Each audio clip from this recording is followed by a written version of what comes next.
Once upon a time, in South Africa, there was a man named Nelson Mandela. He was born into the Themba royal family and raised in the tradition of his ancestors, but from a young age, he was deeply troubled by the system of racial segregation and discrimination known as apartheid.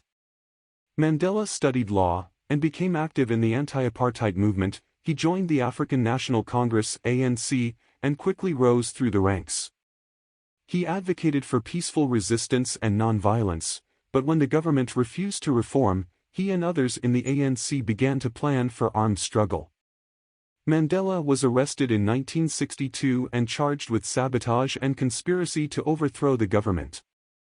He was found guilty and sentenced to life in prison. He spent 27 years in prison, but his spirit was never broken. He continued to fight for freedom and equality from behind bars. Outside the prison, the anti-apartheid movement continued to grow, and international pressure mounted against the South African government. Finally, in 1990, Mandela was released from prison. Mandela immediately resumed his role as a leader of the ANC and worked tirelessly to bring about a peaceful end to apartheid.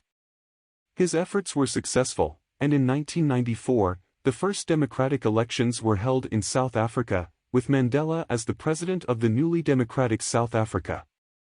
As president, Mandela worked to promote racial reconciliation and to improve the lives of all South Africans. He implemented a Truth and Reconciliation Commission to address the human rights abuses of the past, and he worked to improve education, housing, and healthcare for all. Mandela's leadership and message of forgiveness and reconciliation had a profound impact on South Africa and the world. He is remembered as one of the greatest leaders of the 20th century, and his legacy continues to inspire to this day.